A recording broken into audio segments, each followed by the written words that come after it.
So hello guys, आज मैं बात करने वाला हूँ एक और न्यू मूवी के बारे में विच वॉज रिलीज ऑन 1 मई 2025 को। और भैया मुझे ये समझ नहीं आ रहा कि इन सब लोगों को एक ही डेट मिली है क्या। मतलब मेरे हिसाब से 6 7 आधी दर्जन, एक दर्जन मूवीज आ चुकी है 1 मई को। मुझे 5 मूवीज याद है। रेड 2, थंडरबोल्ट्स, रेट्रो, भूतनी और हिट 3।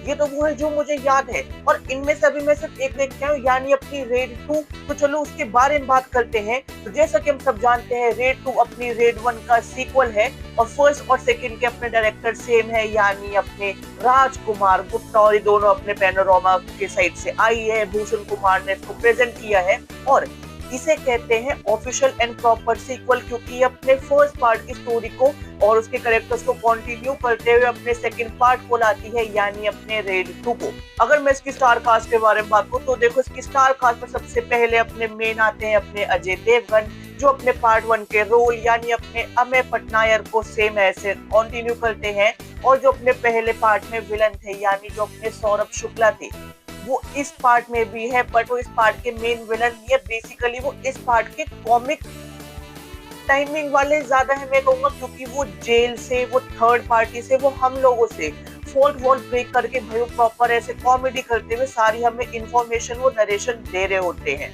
तो इस मूवी का मेन विलन कौन है, वो ऑलरेडी हम टीजर ट्रेलर में देख चुके हैं। वो होने वाले अपने रितेश देशमुख।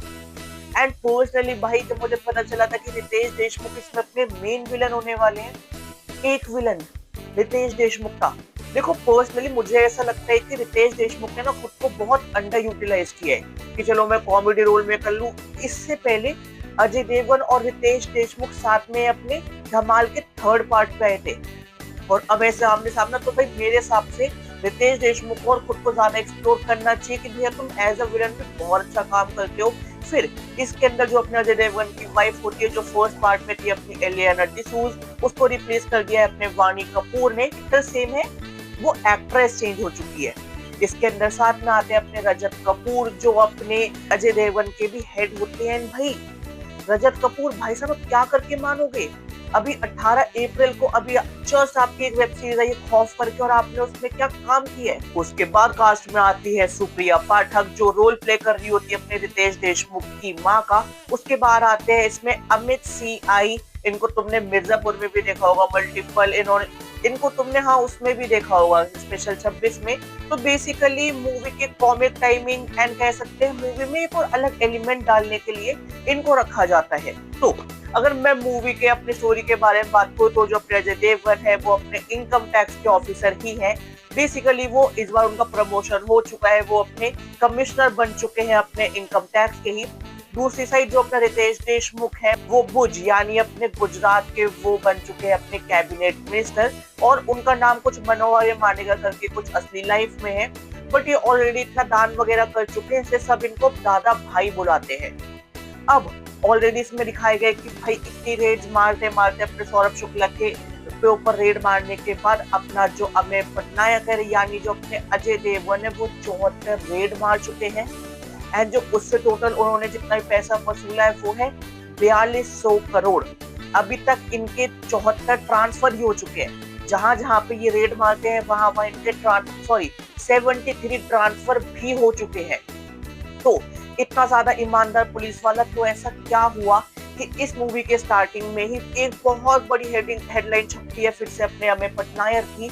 और इस बार ये रेड की नहीं होती, इस बार ये होती है कि 2 करोड़ की घूस रिश्वत लेते हुए पकड़ लिया अपने अमेय पटनायक को, और इसलिए उनका ट्रांसफर कर दिया गया भुज में।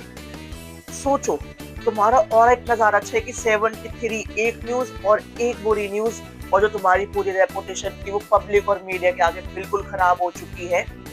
पर इसके अलावा एक्चुअल में स्टोरी में कुछ और होता है।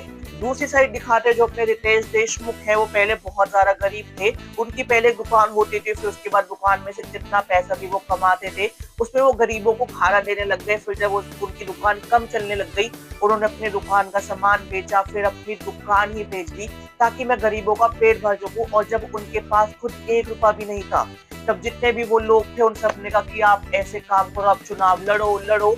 और वो चुनाव लड़ते हैं और वो जीत जाते हैं। मेजर जितने भी मिनिस्टर्स है, मिली जुली सरकार होती है, तो वो अपने रितेश देशमुख के ही होते हैं। एंड इस वाली सोचो, एक जो ईमानदार था उस पे बेईमानी का आरोप है, और एक जो हमें पता है बेईमान है उसको मूवी ईमानदार दिखा रही है। और इन्हीं चीजों को करते करते तू मेरे पीछे मैं तेरे पीछे, इतने सारे प्लॉट ट्विस्ट, बहुत सारी चीजें करते हुए अपनी मूवी हो जाती है खत्म। देखो मूवी एक्चुअल में बहुत ज्यादा अच्छी है। अगर मैं इसका रिव्यू मैं एक हफ्ते बाद भी कर रहा होता, मैं तब भी इसकी स्टोरी के बारे में कुछ नहीं बताता। एंड हाँ, इसमें मैं एक स्पॉइलर देना चाहूंगा, जिनको रेड 1 अच्छी लगी थी उनको रेड 2 अच्छी लगेगी। मैंने वो फिल्म इंडियन का देखा, वो कह रही कि नहीं बकवास है बकवास है, अरे तुम बाकी मूवी देखो, तुम थुडरम देखो। मैं थुडरम भी देखी है, बट तुम मुझे अगर आज कहोगे कि मोहनलाल की थुडरम देखनी है या फिर अपने अजय देवगन की रेड 2 देखनी है, मैं आज भी अपनी रेड 2 देखूंगा। मैं रेड 1 देख लूंगा, मैं भोला देख लूंगा, शिवाय देख लूंगा, मैं दृश्यम देख लूंगा, मैं शैतान देख लूंगा। भाई अजय देवगन जब अपनी वो फैमिली वाली मूवीज में आते हैं ना, वो असली फैमिली मैन है।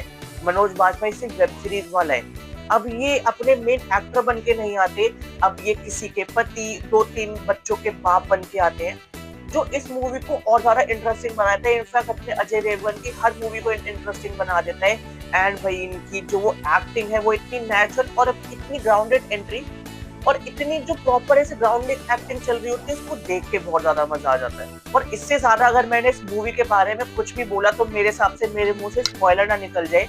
तो मूवी का रिव्यू यहाँ पे करते हैं, एंड मूवी के बाकी एस्पेक्ट्स के बारे में बात करते हैं। सबसे पहले बात करते हैं इसकी स्टोरी के बारे में। तो जैसा कि तुम्हें पता है, मैं मूवी को 2 या 3 हाफ में बांटता हूँ। इसमें मैं मूवी को 2 हाफ में बांटूंगा, first half and second half. देखो जो इस मूवी का फर्स्ट हाफ था वो चलता है अपने करेक्टर्स पे, करेक्टर्स की बैक स्टोरी पे, करेक्टर्स को एक डेवलपमेंट देने में। एंड जो फर्स्ट हाफ होता है उसमें अजय देवगन हार रहा होता है और रितेश देशमुख जीत रहा होता है। सेकंड हाफ भैया भगती है। फर्स्ट मूवी में देखा था कि चीजें बहुत कट शॉर्ट मोन्टाज आ रहे हैं, भाग रही है। सेकंड पार्ट में भी ऐसे तुमने अगर कोई भी सीन 5 मिनट के लिए मिस कर दिया, हो सकता है तुम अगले सीन का स्पॉइलर खो दो। तुम्हें चीज पता हो सकती है कि हाँ ऐसा होगा, बट किस तरीके से प्रेजेंट किया, क्या स्टोरी है, वो मुझे पर्सनली बहुत ज्यादा अच्छी लगी। अगर मेरे पास रेटिंग का ऑप्शन होता तो मैं 5 में से 5 देता। Acting wise Ajay Devgan always भाई, अभी मैंने बोलता भाई फैमिली मैन है तो किल कर देता है, रितेश देशमुख है तो भाई विलन है, किल कर देता है। भाई अपने रजत कपूर, उन्होंने जितनी एक्टिंग करी मुझे अच्छी लगी, बट मैं थोड़ी और ज्यादा एक्सपेक्ट कर रहा था खौफ के बाद। फिर उसके बाद भाई अपने सुप्रिया पाठक, जो अपनी रामलीला थी भाई, इस बंदी ने एक तरफा एक्टिंग की थी। सोचो एक ही फ्रेम में अपने रणवीर सिंह और दीपिका पादुकोण है और उनको तुम ओवर शेडो कर दो। तो यहाँ पे मेरे हिसाब से सुप्रिया का थोड़ा अंडर यूटिलाइजेशन किया है। तो उसके बाद वाणी कपूर को सिर्फ एक छोटे से ग्लैमर के लिए रखा था, मेरे हिसाब से इससे ज्यादा उनका कुछ रोल नहीं था। हाँ एंड में एक मेजर रोल आता है, बट वो तो मूवी जाके ही देख लेना। फिर उसके बाद जो अपने अमित सही है, देखो एक फ्रेम में अपने अजय देवगन और अपने रितेश देशमुख है, बट तुम्हारी कॉमेडी टाइमिंग इतनी स्ट्रॉन्ग है कि तुमने उनको ओवरशैडो कर दिया। सौरभ शुक्ला जब जब फ्रेम में आ रहे पूरा थिएटर हंस रहा है, सब लोग पागल हो चुके, तो देख के बहुत ज्यादा मजा है। इसका बीजीएम काफी ज्यादा स्ट्रॉन्ग है। इस मूवी के अंदर टोटल 4 गाने हैं, मुझे तो चारों यूजलेस लगे। एंड ये मूवी मुझे ना 14 मिनट 25 सेकंड से थोड़ी लंबी भी लगी। हाँ इस मूवी का जो टोटल ऐसे रन ड्यूरेशन है वो 2 घंटे 20 मिनट है, बट तुम 14 मिनट 25 मिनट काट सकते थे। वो इसलिए क्योंकि इसके जो 4 गाने हैं वो 14 मिनट 25 सेकंड का पूरा ऐसे रन टाइम रखते हैं, जिसमें से सोचो कोई ऐसे बेकार गाने नहीं है, बट तुमने उनकी प्लेसमेंट बहुत बेकार रखी है। एक वो होली का सीन चल रहा है, जुबिन नौटियाल का सॉन्ग चल रहा है, एक इसमें अपने हनी सिंह का सॉन्ग है, तो वो वाली चीज है। भाई ओवरऑल मैं कहूंगा कि भाई फैमिली मूवी है, अच्छी मूवी है, कोई A+ कंटेंट नहीं है, जाके देखो तुम्हें देख के मजा आ जाएगा। जिस तरीके से चीजों को दिखाया गया, प्रेजेंट किया गया, मेरे हिसाब से इस टाइप का सिनेमा भी बनना चाहिए। मैं हर बार वो खून खराबा चीजें तो नहीं देखूंगा, मुझे पर्सनली बड़ी अच्छी लगी। तो गाइस ये था मेरा रेड 2 पे अपना मूवी का रिव्यू। और अगर तुम्हें ये रिव्यू अच्छा लगा तो इस वीडियो को लाइक कर दो, इस वीडियो पे कमेंट कर दो, इस वीडियो पे शेयर कर दो। और अगर तुम अपने अजय देवगन के फैन हो तो मुझे प्यार बांटो, इस वीडियो पे प्यार बांटो, ताकि मैं ऐसे और रिव्यूज बना सकूं जो अपनी अजय देवगन की पहले वाली मूवीज है उन पे रिव्यूज बना सकूं। बाकी जल्द मिलते हैं एक नई वीडियो के साथ।